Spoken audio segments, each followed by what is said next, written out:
1 Coríntios, capítulo 2. Vamos ler a partir do verso 10, verso 9, até o verso 16. Acompanhem comigo a leitura.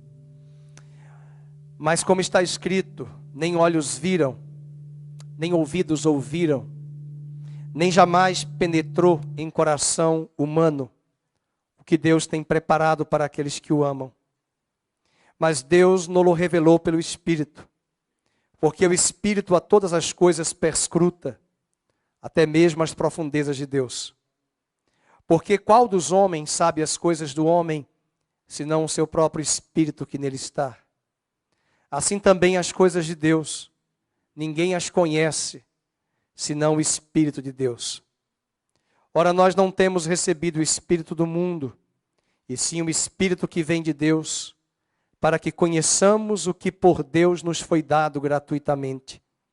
Disto também falamos, não em palavras ensinadas pela sabedoria humana, mas ensinadas pelo Espírito, conferindo coisas espirituais com espirituais. Ora, o homem natural não aceita as coisas do Espírito de Deus, porque eles são loucura, e não pode entendê-las, porque elas se discernem espiritualmente. Porém, o homem espiritual julga todas as coisas, mas ele mesmo não é julgado por ninguém. Pois quem conhece a mente do Senhor que o possa instruir? Nós, porém, temos a mente de Cristo. Que Deus abençoe a sua palavra, que você mantenha a sua Bíblia aberta para conferir e examinar enquanto nós pregamos, e que Deus fale ao nosso coração. Pode sentar. Nós chegamos a esse capítulo tão importante da carta aos Coríntios, porque o que Paulo quer dizer neste capítulo é que o evangelho que nós temos abraçado foi um evangelho revelado pelo Espírito Santo, por intermédio da palavra. Hoje de manhã eu quero falar sobre essa liderança do Espírito Santo, por intermédio da palavra, conduzindo a igreja nesse edifício espiritual. Hoje à noite, no capítulo 3, nós vamos falar sobre 3 figuras que Paulo usa para a igreja no capítulo 3. Uma delas é o edifício. Nós somos o templo, nós somos o edifício. E esse edifício, Deus está construindo, Deus está trabalhando, levantando um edifício chamado igreja. E você faz parte desse edifício. Quem separa as pedras, quem junta as pedras, quem lapida as pedras, quem distribui os ministérios, quem distribui os dons, os serviços, é a pessoa do Espírito Santo. O Espírito Santo é a terceira pessoa do que nós chamamos de trindade.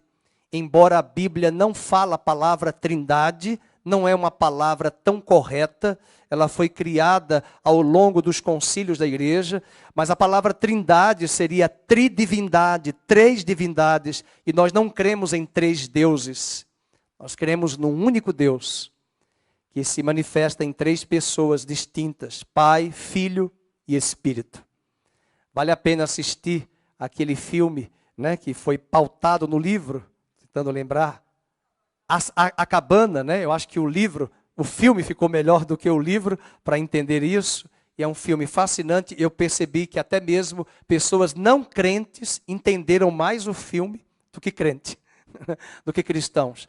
Mas é um livro que foi pautado por um testemunho de uma pessoa que só viveu, né, o livro, e o filme foi pautado em cima do livro, da história, e que ele foi mentoreado por um pastor batista, que o discipulou. E a partir desse discipulado, ele pôde entender o mistério da Trindade conduzindo a sua criação.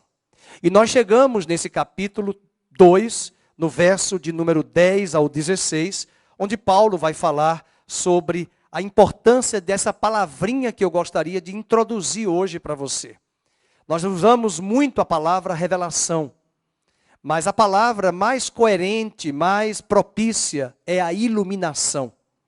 A iluminação não pode ser comparada, né, confundida com revelação. Hoje é muito comum as pessoas falarem, Deus me revelou, e essa revelação é uma revelação privada. elas afirmam que receberam essa revelação do Espírito Santo. Mas a obra do Espírito Santo, a priori, é a iluminação. Ele ilumina as Sagradas Escrituras, ele ilumina o meu espírito. Acho que é bom a gente colocar aí Provérbios 20 e 27 na tela. Provérbios 20 e 27 na tela. O seu espírito, o meu espírito, é chamado em Provérbios por Salomão de lâmpada. O espírito do homem, com E minúsculo, é a lâmpada do Senhor, a qual, a lâmpada, esquadrinha todo o mais íntimo do corpo. Nós não vamos fazer isso agora, mas eu poderia pedir para apagar todas as lâmpadas do santuário automaticamente. As lâmpadas são figuras do nosso espírito, o espírito de cada um de nós. Essas lâmpadas estavam apagadas. Paulo diz em Efésios capítulo 2 que no dia que nós nascemos de novo, por uma obra sobrenatural do Espírito Santo, que regenerou o nosso coração, que convenceu você e a mim do pecado, da justiça e do juízo, as lâmpadas que estavam apagadas, elas foram vivificadas. Paulo diz em Efésios 2:1, ele vos vivificou, vós que outrora estáveis mortos em vossos delitos e pecados. O nosso espírito estava morto. E porque o nosso espírito estava morto, nós éramos conduzidos pela mente adâmica, pela natureza adâmica. A natureza adâmica estava em nosso coração. O pecado habitava em nós. A natureza de Adão, o seu pensamento, os seus valores, os seus critérios estavam aqui, na mente humana, influenciada por uma natureza que estava aqui em nosso coração, chamada pecado. Mas nesse capítulo, Paulo diz que houve uma inversão. Eu e você hoje temos a mente de Cristo. Veja o capítulo número 2, verso 16, a última frase. Pois quem conheceu a mente do Senhor que o possa instruir? Nós, porém, conjunção adversativa, temos a mente de Cristo. A mente de Cristo significa que temos aquela condução, aquele norte de valores, de critérios, de pensamento, que são contrários àquele pensamento da natureza adâmica. É muito interessante, um dia nós chegaremos, eu não sei quando, ao capítulo 15. O capítulo 15 dessa carta é o maior capítulo dessa carta. E é a doutrina mais importante que Paulo vai falar. É nesse capítulo 15 que Paulo vai falar do arrebatamento, que Paulo vai falar da ressurreição, que Paulo vai falar da ressurreição dos mortos, que Paulo vai falar da segunda vinda, que Paulo vai falar que Cristo virá e todas as coisas estarão debaixo dos pés de Cristo, visivelmente, porque todas as coisas já estão debaixo dos pés de Cristo, espiritualmente, porque Ele governa as regiões celestiais, mas um dia tudo ficará debaixo do governo, da potestade de Deus, porque a criação que estava em Adão será redimida do cativeiro do pecado e será transportada para uma dimensão em que o pecado não terá mais domínio e nem possibilidade de proximidade com a criação de Deus redimida do cativeiro do pecado. É nesse capítulo 15 que Paulo vai falar que eu e você trouxemos primariamente a imagem de Adão, a mente de Adão. E assim como nós recebemos a imagem de Adão, nós também receberemos a imagem do último Adão, que é Cristo Jesus. Veja o capítulo 15, verso de número 45. Pois assim está escrito, o primeiro homem, Adão, foi feito alma vivente. O último Adão é espírito vivificante. Podem perceber aí, coloca na tela o verso 45. O último Adão é espírito vivificante. Isso é um texto fantástico. Você precisa entender isso, por favor, coloque na tela 1 Coríntios 15, 45. O último Adão é espírito vivificante. Por que que espírito está com E minúsculo? Porque é o espírito humano. O espírito humano da Maria Olímpia estava morto. Mas em algum momento, na caminhada dela terrena, Deus se revelou a ela pelo Espírito de Cristo e convenceu-a de que ela é pecadora, de que ela precisava de um Salvador. Naquele momento em que ela não sabe dizer a hora, o dia, alguma coisa aconteceu aqui dentro, foi sobrenatural. O espírito dela foi regenerado, a lâmpada estava apagada, o espírito foi vivificado. Vivificado.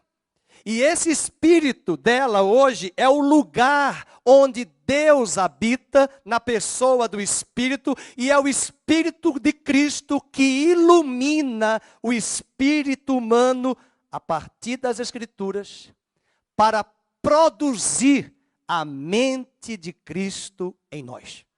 É um processo, leva anos, leva tempo, e é esse tempo de construção, de edifício que Paulo está falando na carta, no capítulo 3, ele diz: vós sois templo de Deus, habitação de Deus, vós sois morada de Deus, o Espírito de Deus habita em vós, e ele está construindo um edifício, porque o alicerce já foi posto, a pedra já foi posto, e a pedra é Cristo.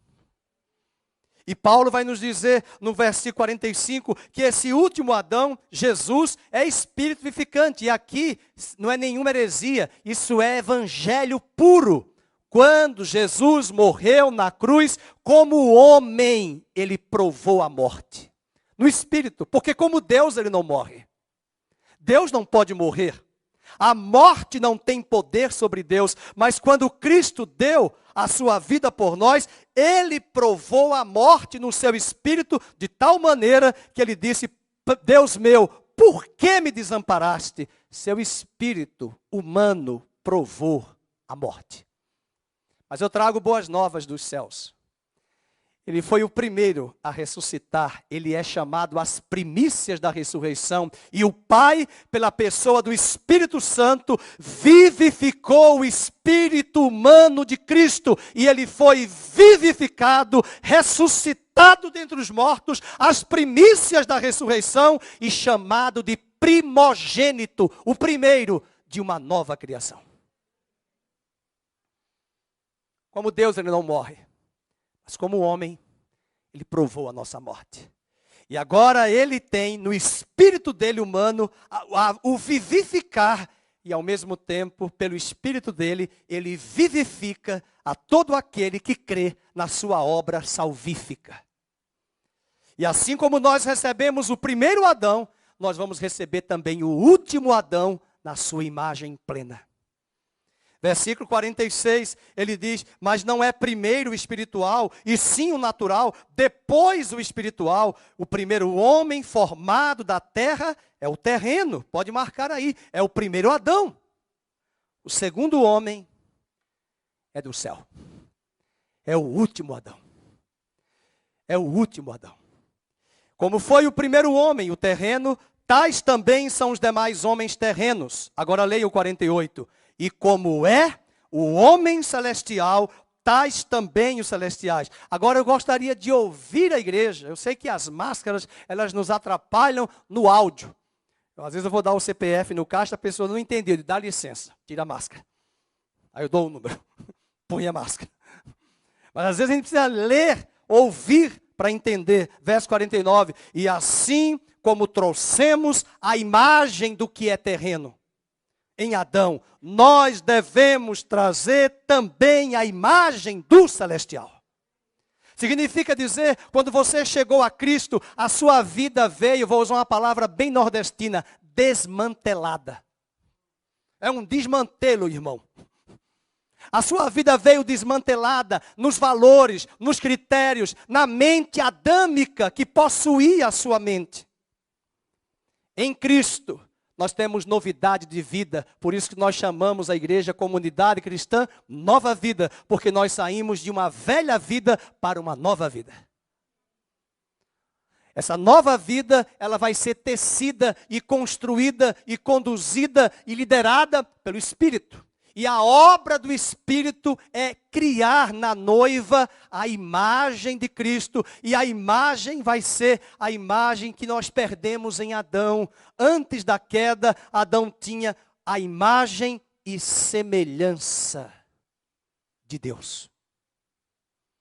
E agora na nova aliança, o Espírito está construindo essa imagem. E não é uma obra de pastores, não é uma obra de homens, é uma obra de Deus, pelo Espírito. Voltando para a carta aos Coríntios, no capítulo número 2, o cristianismo cristão, a cristandade reformada nega que Deus esteja dando uma nova revelação. Cuidado com esses profetas que ficam a dizer que Deus está dando uma nova revelação. Não existe nova revelação. O que pode acontecer e acontece sempre é iluminação. Você pega o texto da Bíblia, que já estava lá escrito, há 2.700 anos atrás, no livro de Isaías, e você tem uma iluminação. Porque você não tinha entendido, você não tinha captado, então não é uma revelação, não é uma coisa nova. Até mesmo o livro do Apocalipse, chamado Revelation, que em inglês é Apocalipse, que é a palavra grega, tirar o véu, quer dizer que estava oculto. Eu não vou colocar aqui um véu, mas seria um pano que está aqui, mas que sai da frente e é enxergado. Então é algo que já existia. E que você passa a ver. Porque Apocalipse não é nada mais do que aquilo que Ezequiel viu, que Isaías viu, que Daniel viu. Vários profetas que escreveram bem antes de João, revelaram algo que estava em oculto, mas que na nova aliança o Espírito começa a iluminar e remove o véu e fica às claras. Recentemente, há uns 15 anos atrás, um pastor aí surgiu dizendo que ele escreveu a nova revelação do Apocalipse. Nem perca tempo em comprar esse livro, toca fogo. Porque não existe. Não existe. Pessoas que ficam buscando novidades.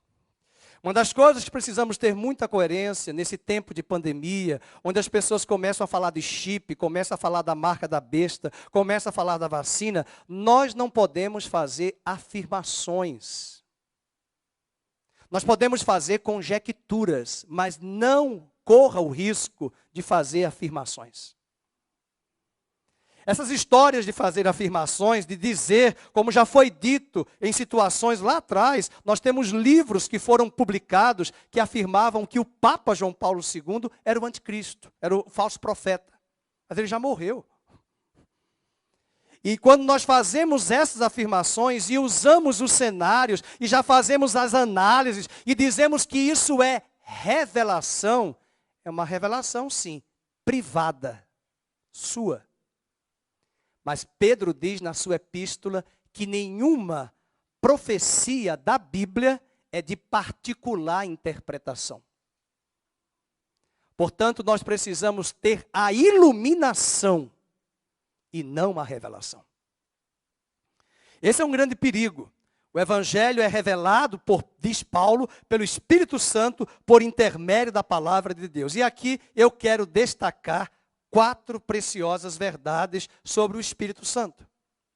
E antes de falar dele, eu quero dizer o que nós ouvimos aqui na leitura de João, capítulo 16, que o pastor Cláudio nos leu. O Espírito Santo nos ajuda a entender a Bíblia, ele nos convence da verdade da Bíblia e o Espírito Santo aplica a verdade da Bíblia na nossa vida. O Espírito Santo não é fumaça, irmãos. O Espírito Santo não é espírito que desce no médio e fica lá, estou vendo. Isso não é espírito, isso é misticismo. Isso é ocultismo. O Espírito Santo é uma pessoa, o Espírito Santo habita em você. O Espírito Santo nada mais é do que o Espírito de Cristo, o homem perfeito, para produzir e santificar e formar a imagem de Cristo. O Espírito Santo não é como algum pregador americano que já até pediu perdão, dizendo que é para eu conversar com o Espírito Santo o tempo todo. Não, Jesus nos ensinou que eu tenho que conversar com Deus e pedir ao Pai, no nome de Jesus, porque o Espírito está aqui e Ele é meu ajudador. Eu não tenho que ficar lá, boa noite Espírito Santo, Boa tarde, Espírito Santo. Bom dia, Espírito Santo. Nada contra o livro. E aqui eu não estou falando mal do escritor, do pregador, mas ele mesmo, vai no YouTube, vai buscar, ele pediu perdão pelas coisas que ele escreveu e que ele falou. A teologia bíblica nunca mostrou Jesus conversando com o Espírito Santo.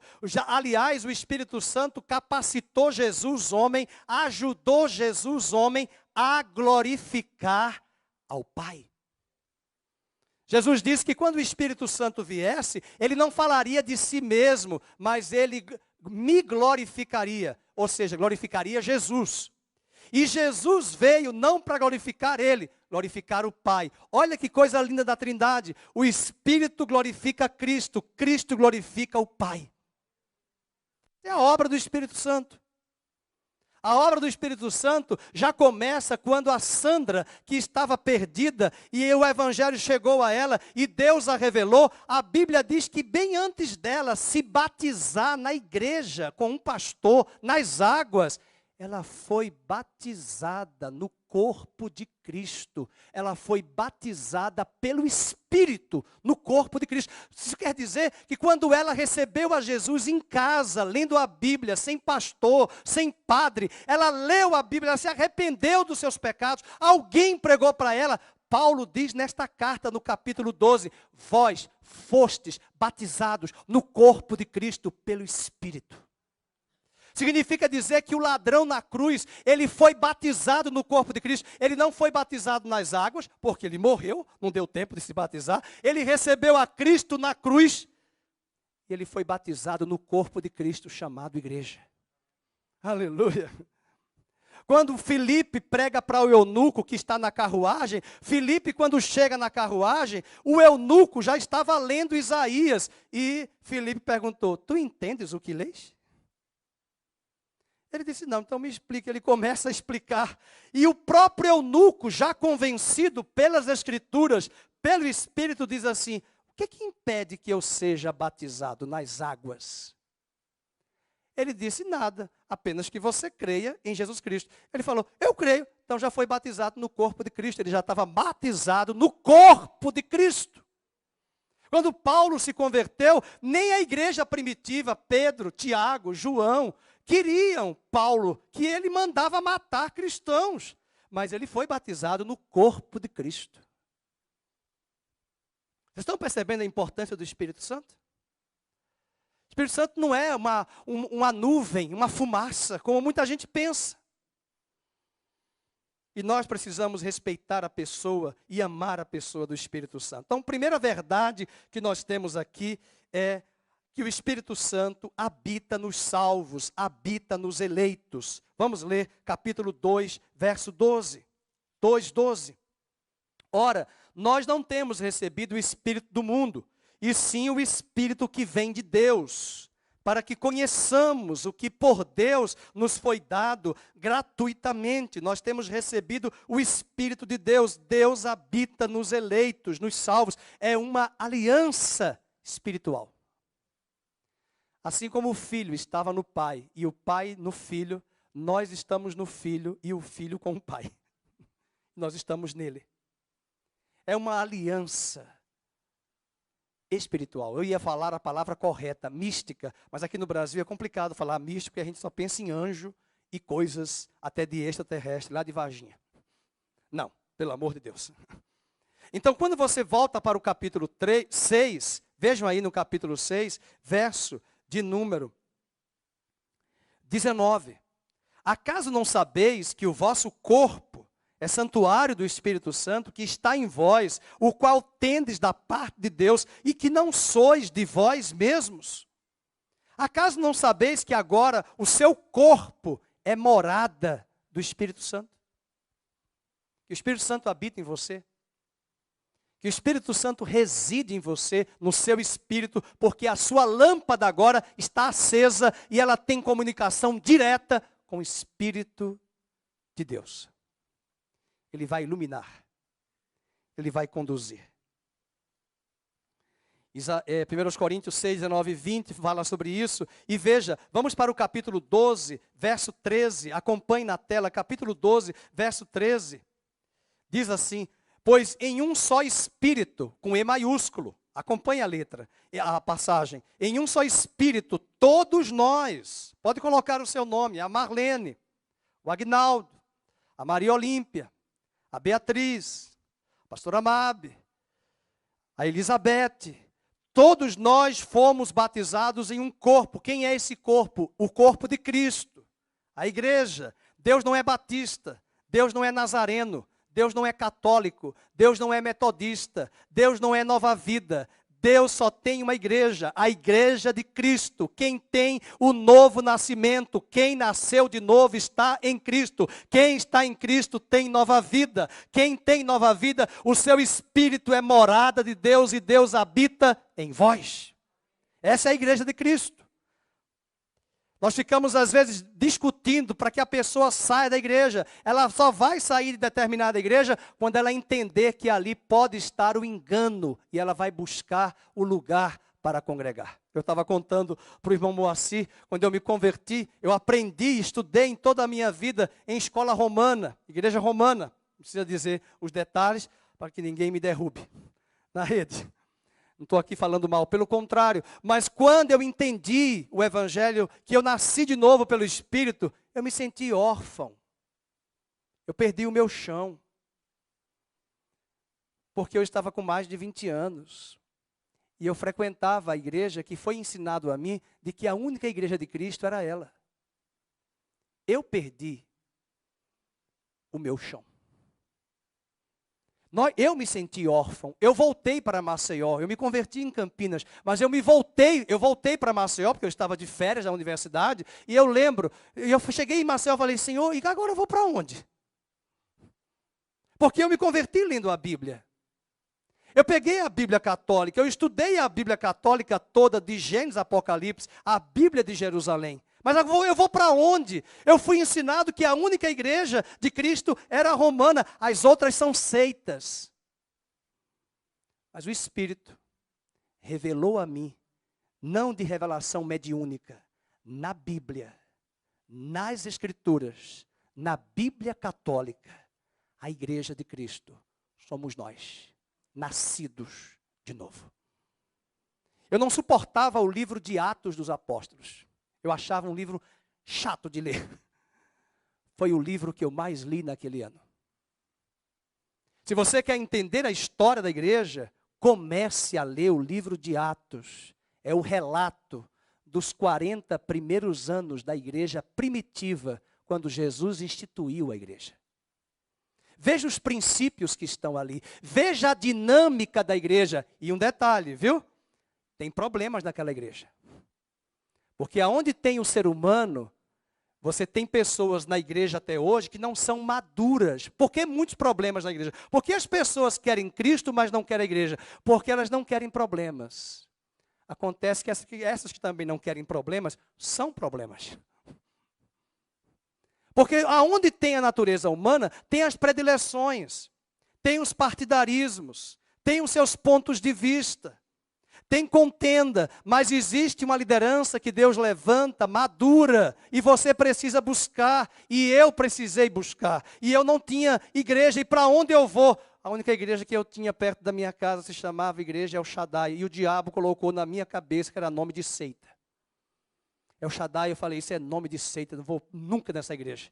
Aí me aparece uma jovem que estudava comigo medicina na universidade, ela disse, ela me chamava de Fernandinho, ela era católica, ela foi curada de câncer com 19 anos. E ela disse: Fernandinho, eu fui curada, e sabe onde eu estou? No El Shaddai. Vamos, eu não vou não, porque ali é uma seita. Sabe o que Deus fez comigo?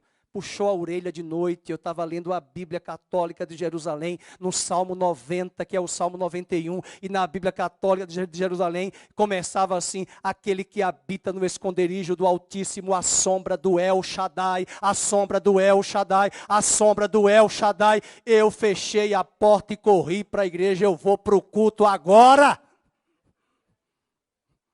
Eu descobri que é o Shaddai, lá na Bíblia Católica de Jerusalém, El, Deus Todo-Poderoso, Shaddai, aquele que amamenta, que acalenta. Eu digo: estou indo, fui. Quando eu cheguei, as músicas que eu ouvi naquela igreja, Batista El Shaddai, foram as músicas que eu tinha ouvido no grupo de católicos carismáticos aqui, que aprendemos a ler a Bíblia, porque com esse grupo eu aprendi a ler a Bíblia e voltei para Maceió querendo ler a Bíblia, estudar a Bíblia. Mas logo no começo eu perdi o meu chão, eu me senti órfão. Senhor, para que igreja eu vou? Aonde eu vou ficar? Aonde eu vou crescer? Eu visitei uma que era um pula-pula direto no culto. Eu falei, o que é isso? É ping-pong. E grita daqui, grita dali, eu não vou, não quero, não estou entendendo nada, eu quero a Bíblia, eu quero estudar a palavra. E depois eu fui entender Coríntios 12, vamos ver o versículo 13. Porque todos nós fomos batizados em um corpo, é o corpo de Cristo, quer judeus, quer gregos, quer escravos, quer livres, e a todos nós foi dado beber de um só Espírito. É por isso que ele diz, porque também o corpo não é um só membro, mas muitos. O Fernando não é a perna, o Fernando não é o braço. A igreja de Cristo não é só a igreja batista, é a metodista, é a quadrangular, é a Assembleia de Deus, é a Brasil para Cristo, é a Nazareno, é a católica, é a igreja de Cristo. Ai, pastor, o senhor falou da romana também? Sim. As protestantes também têm muitas regrinhas de homens. Tem muitos problemas e mandamentos humanos. E Deus continua dizendo, eu estou procurando até hoje os verdadeiros adoradores que adorarão ao Pai em espírito e em verdade. E é nessa linha que Paulo diz, nós vamos cantar daqui a pouco, um só Deus, um só Senhor, uma só fé, um só amor, um só batismo. Olha aí o batismo que nos une no corpo. Um só Espírito mediador. Um povo justificado pelo sangue do Salvador. O caminho, não é nenhum, é o caminho que nos conduz para o reino de Jesus, para o reino de Jesus. Eu aprendi naqueles primeiros dias de caminhada a me apaixonar pela igreja de Cristo. Paulo amava a igreja de Cristo. Paulo se dava pela igreja.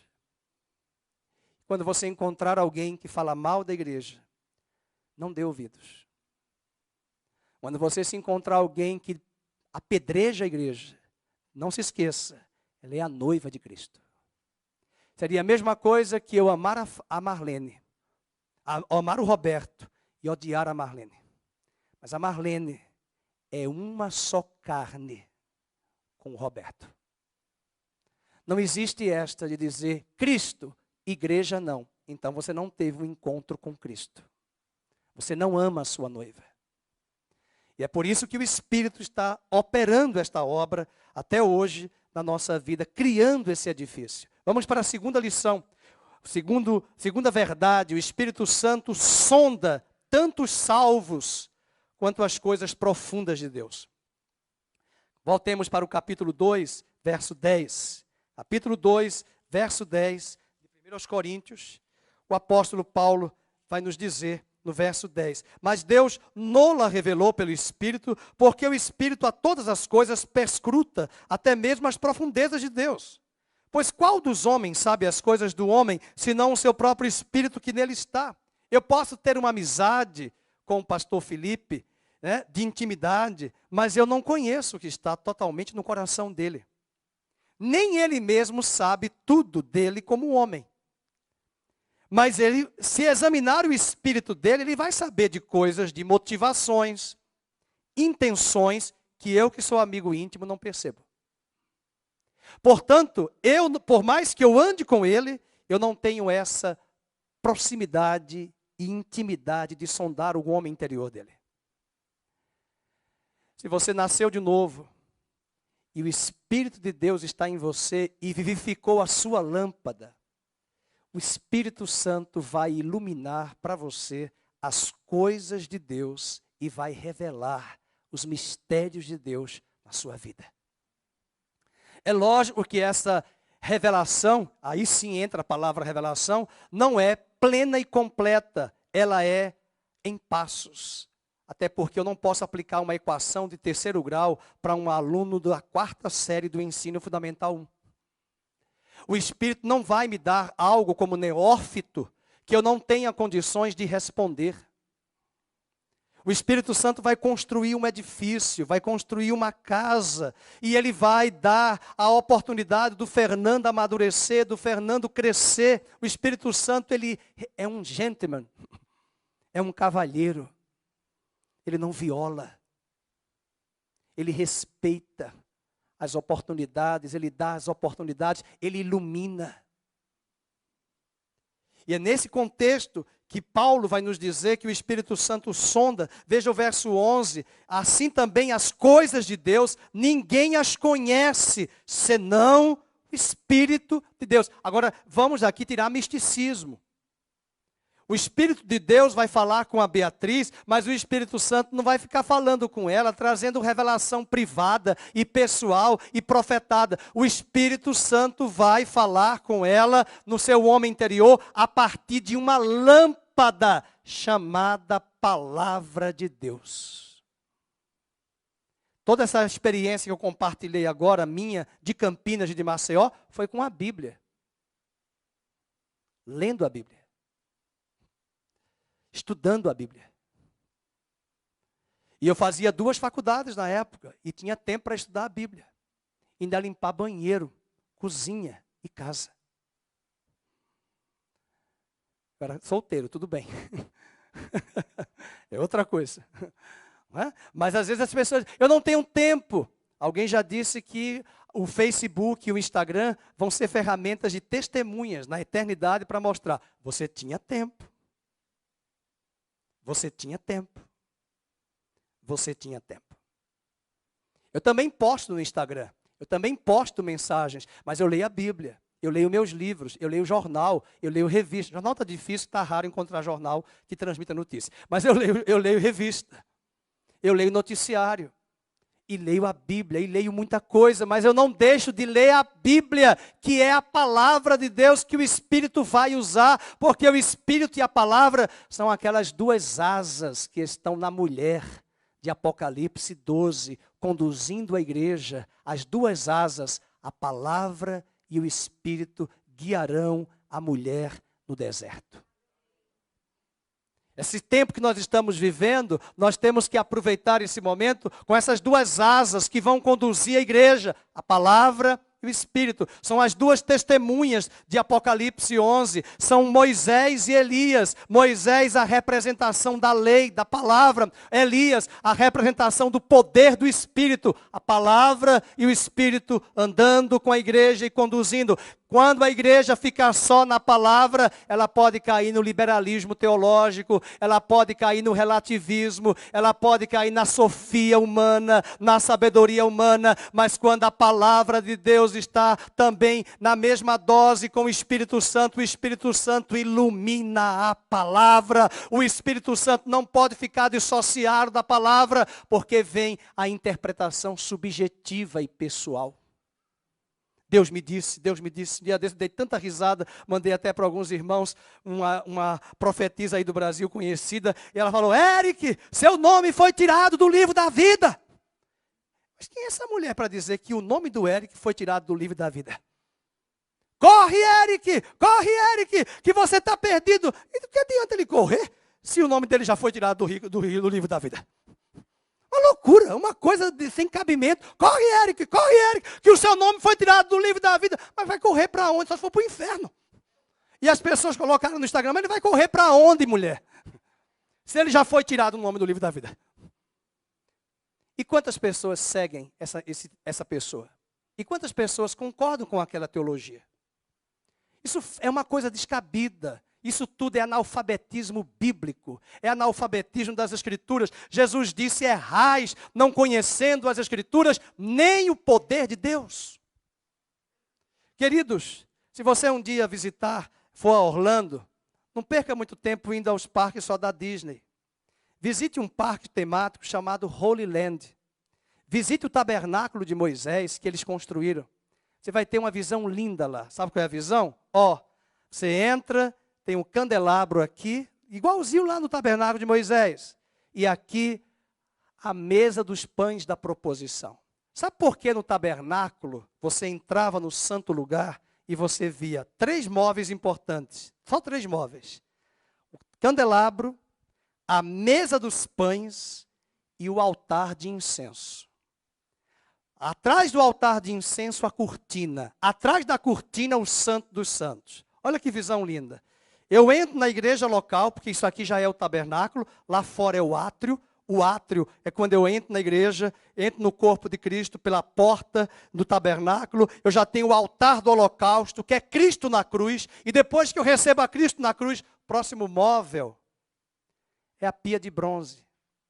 Eu vou lavar as minhas mãos. A figura do batismo. Me batizei, agora eu vou ter que congregar. E vou congregar onde? No tabernáculo, na casa de Deus. Quando eu entro no tabernáculo, olhe para mim. A mesa dos pães. Toda semana ficavam 12 pães na mesa. No sábado, eles trocavam os pães. Os sacerdotes comiam os pães. De 7 dias, viu? Não reclame não. Tá bom? E eles comiam os pães, trocavam a cada sábado. E sabe o que estava de frente para a mesa? Olhem para mim. O candelabro. E o candelabro ficava aceso 24 horas para iluminar a mesa com os pães. Sabe o que é isso? A palavra está aqui, mas ela precisa do Espírito para iluminar e para conduzir. E com a palavra e com o Espírito, eu vou entrar no lugar da oração, do sacerdócio que eu vou cumprir, o altar do incenso, uma figura da oração e da adoração. E como o véu já foi rasgado, eu já entro direto no Santo dos Santos. Mas eu não entro no Santo dos Santos sem a mesa.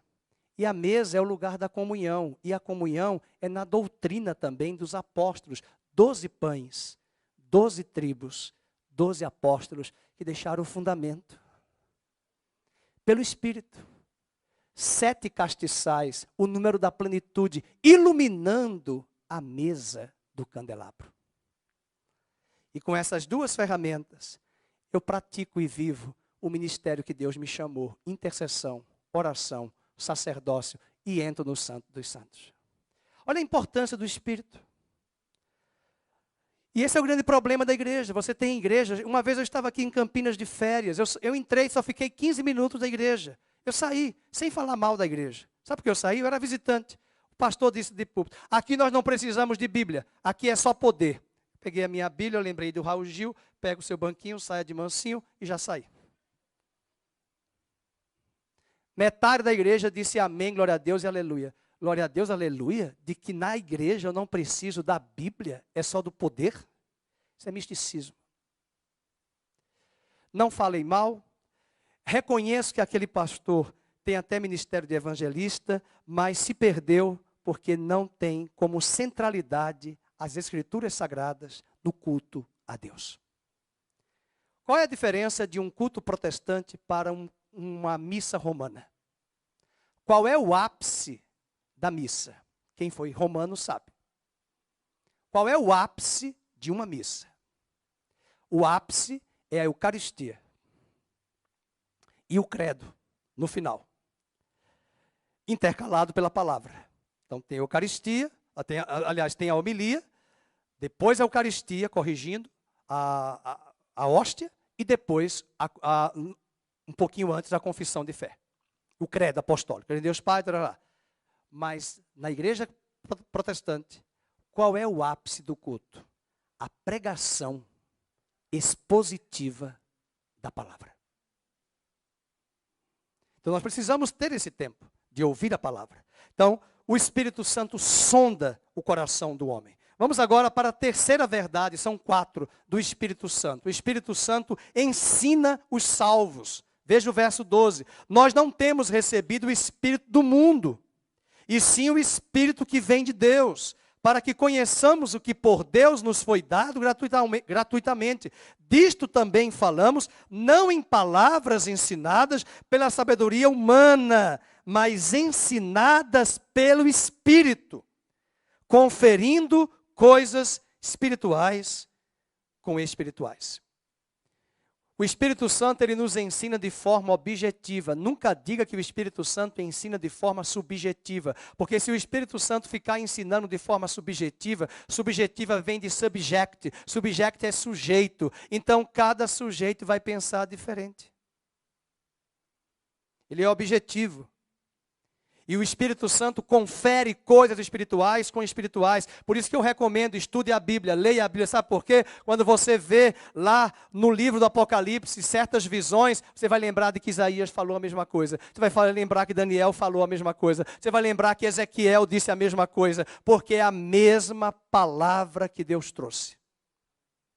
Por exemplo, o trono de Deus. Apocalipse 4 e 5. Mas o trono de Deus, Ezequiel viu no capítulo 1. Do livro dele. Isaías teve uma visão do trono de Deus no capítulo 6. A mesma visão vista por Ezequiel, por Isaías, foi a mesma vista por João no Apocalipse. Vamos admitir que a Sandra, ela só leu o Apocalipse. Muitos convertidos, muitos recém-convertidos, quando chegam a Cristo, ai pastor, quero estudar Apocalipse. Mas você não sabe nem Mateus, nem João, já quer saber quem é a besta? E não entende, aí fica preso no chifre, na ponta, na cabeça, no dragão, e não entende nada, é uma confusão. Não, queridos, vamos pegar o leite, vamos pegar o alimento, vamos estudar a palavra de Deus paulatinamente, com base, como disse Isaías, de um degrau de glória a outro degrau, de regra por regra, fundamento por fundamento. Então o Espírito Santo tem essa missão de ensinar as coisas espirituais. Vamos colocar aí na tela João 14, 26. João 14, 26, pode abrir a sua Bíblia. João 14, 26, é a missão do Espírito Santo. Ele diz, mas o Consolador, o Espírito Santo, a quem o Pai enviará em meu nome, leiam, esse vos ensinará todas as coisas e vos fará lembrar de tudo o que vos tenho dito. A pergunta é, como é que o Espírito Santo vai lembrar a Zezé de algo que Jesus disse, se a Zezé nunca leu a Bíblia? Como é que o Espírito Santo vai lembrar o Márcio de alguma porção da Escritura, se o próprio Cristo é a Escritura, é a palavra? Se ele não ler, como é que o Espírito Santo vai relembrar? Então a sua missão, sua função é ler a Bíblia. Eu não entendi nada, eu também não entendia muita coisa que eu li. E até hoje eu confesso para você, quando eu chego em Levítico, em Ezequiel, Jeremias, Isaías, você tem que pegar um livro de geografia, um livro de antropologia, um livro de história bíblica, para entender os impérios, as cidades e as conjunturas da época. Isso leva tempo. Mas eu preciso entender que o Espírito Santo tem essa missão de me lembrar. E quando ele vai lembrar de algo que você já leu e armazenou. No mesmo Evangelho de João, a Renata vai colocar agora, João 16, 13. Ele vai nos guiar. João 16, 13. E quando vier, porém, o Espírito da verdade, ele vos guiará a toda a verdade, porque não falará por si mesmo, mas ele dirá tudo o que tiver ouvido e vos anunciará as coisas que hão de vir. Então o Espírito Santo vai trazer essa iluminação ao nosso coração das Escrituras de coisas que estão por vir, a partir das Escrituras. Uma das coisas que me dá uma tristeza nesta sociedade que nós estamos vivendo, inclusive uma boa parte da igreja. E eu tenho orado para que Deus traga, juntamente com os intercessores, orado para que Deus liberte a igreja do engano. Sabe por quê, queridos? Abra sua Bíblia em 2 aos Tessalonicenses. E o engano já está vindo. Nós precisamos olhar o jornalismo contemporâneo, olhar as notícias, ver as narrativas, inclusive de certos pregadores, Tem muita gente aí ouvindo pregadores de internet, não vem mais para o culto, agora é YouTube, pregação é só YouTube, igreja é YouTube, mas ovelha tem que estar com ovelha e pastor tem que cheirar a ovelha. Não dá para cheirar pelo YouTube. Não dá para cheirar a ovelha pelo YouTube. E vamos ficar agora 5 anos no culto no YouTube? E o que acontece? Quando você olha para o texto, qual foi o texto que eu falei agora? Esqueci. 2 Tessalonicenses, estava aqui em Coríntios. 2 aos Tessalonicenses. Essa palavra me preocupa, nós estudamos aqui. Olha o que já está acontecendo isso. Já está acontecendo isso. Uma coisa absurda, mas isso é propósito de Deus. Veja o capítulo 2, no versículo de número 10.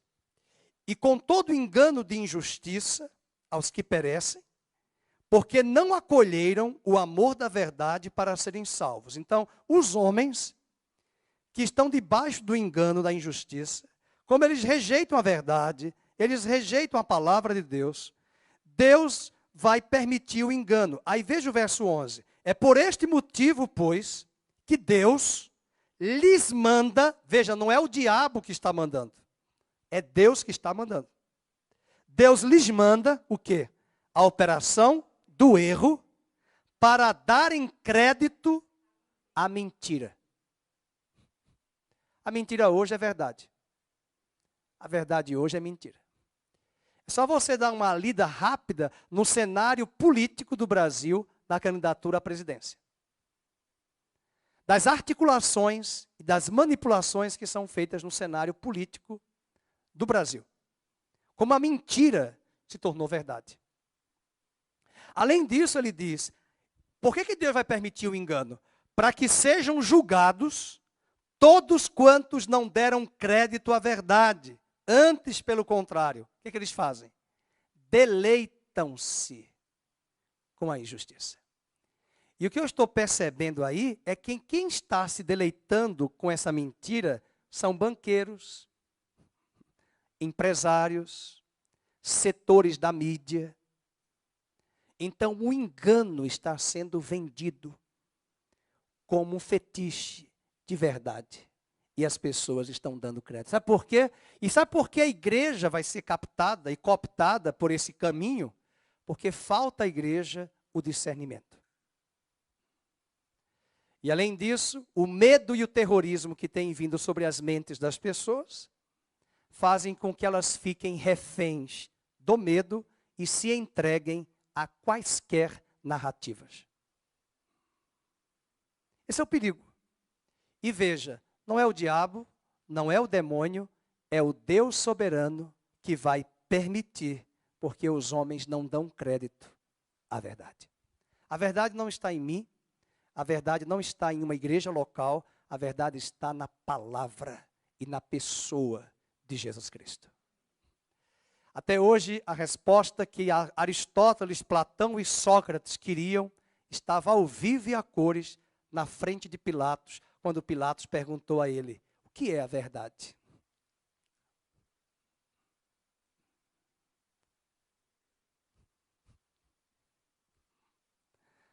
Mas Jesus ficou em silêncio. Porque mata o arrogante e o soberbo, não com o argumento, com o silêncio. Ezequiel foi um profeta e Deus disse, eles não vão te dar ouvidos. Mas um dia, Ezequiel, eles vão saber que passou no meio deles um profeta. Que tristeza que eles só deram crédito depois que Jerusalém foi destruída, pisada e arruinada. Quantos ministérios sérios Deus tem levantado? Eu procuro no YouTube, passo na peneira, são pouquíssimos pregadores sérios. Eu procuro nos livros, eu procuro nos cantores, gospel, evangélicos, são poucos que são sérios. Mas quem procura, acha. Quem busca, encontra. E quem bate, ser-lhe-á aberto. Se seu espírito for vivificado, a lâmpada está acesa. O espírito vai iluminar.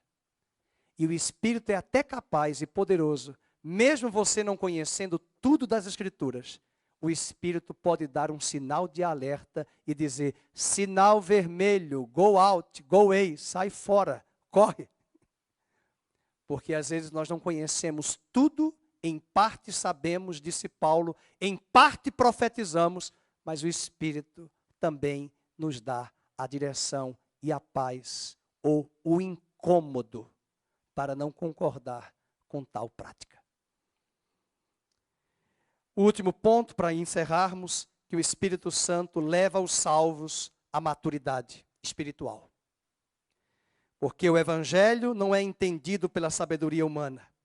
Veja o capítulo 2 de Coríntios, voltando, primeiro aos Coríntios, capítulo 2. O apóstolo Paulo vai nos dizer, no verso 14 ao 16. O homem natural não aceita as coisas do Espírito de Deus, porque lhes são loucura.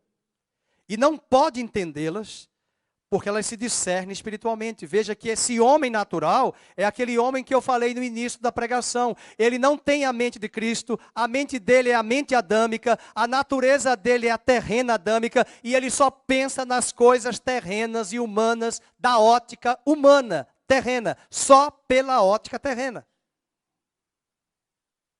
Um cientista pode não entender o Evangelho, e o analfabeto pode entender.